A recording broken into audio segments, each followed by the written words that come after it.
So when we're talking about proof here, we're talking about alcohol percentage, 32%, 44%, 55%. And when you do that math, you start to realize why this is called the last word.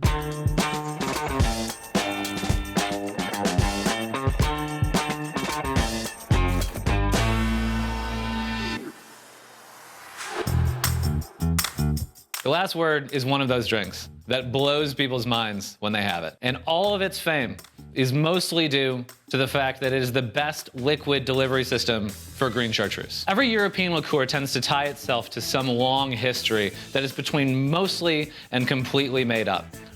Benedictine claims to have been invented in 1510, it wasn't. Mandarin Napoleon claims to have been Napoleon's favorite orange liqueur, maybe.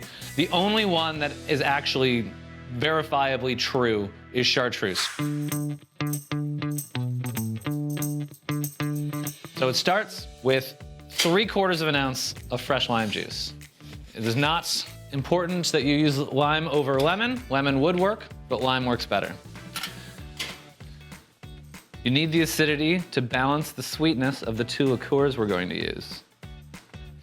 And then for number 2.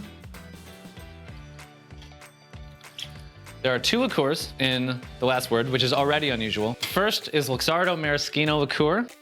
This is distilled from sour cherries grown along the Adriatic Sea in Italy and Croatia. And it's gonna add some funk and some texture. And now the green chartreuse. Green chartreuse is the greatest liqueur ever made by anybody, full stop. Since 1737, chartreuse has been made by the Carthusian monks of France. These are monks that have taken a vow of silence, and 3 of them make chartreuse as they have for the last 250 years or so. It is 132 ingredients, harvested not only at specific times of the year, but specific times of the day. The color is completely natural. All you interior designers out there might know chartreuse as a color. The color is named after the liqueur, not the other way around. And it is just the most complex and beguiling and insane liqueur ever made. It is amazing to sip neat, even though it's 55% alcohol, which is part of where the last word gets its name.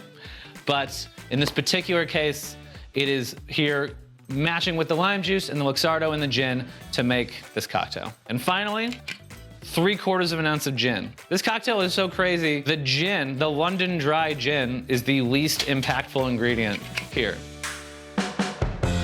And we add ice. This cocktail was invented in 1916 in the Detroit Athletic Club. And it languished in obscurity for many years until being found in an old cocktail book by a legend named Murray Stenson in Seattle at the Zigzag Cafe in 2005.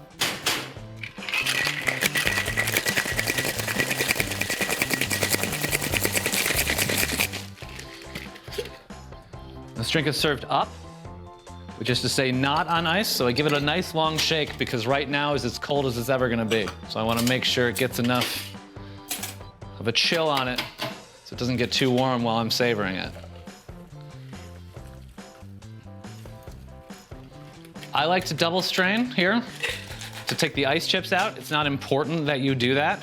It's just a personal taste thing. If you shake as hard as you're supposed to, there's gonna be a bunch of tiny little ice fragments, and if you don't double strain, they're just gonna be hanging out on top, adding kind of a crunchiness. Again, totally personal taste. It's perfectly acceptable to not do that, but I choose to. Additionally, a lot of people drop a cherry in this just for the hell of it. I like the color. I think that the chartreuse brings a really cool color, and I like to just keep it as is. So, the last word.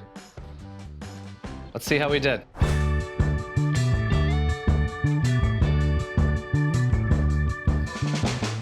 Yeah, it's not every cocktail that travels the world like this. Murray Stenson finds this in some old book in 2005, puts it on his menu at the Zigzag Cafe, and now you could go to any cocktail bar in the world, in Lima, Peru, or in New Delhi, or in New York, or in Moscow and ask a bartender for a last word, and they know exactly what you're talking about. This has circled the globe solely on the basis of its quality, because it's just that good. It is pungent and intense and really just unlike anything else. It's incredible. Now, there's a ton of versions of this cocktail. You could do it with mezcal. Mezcal last words are arguably better than the original because it brings this like smoke. It brings presence to what is otherwise just kind of there for proof. Mezcal last words are definitely a variation worth pursuing. I can't decide which I prefer, and thankfully, I don't have to because they're all great.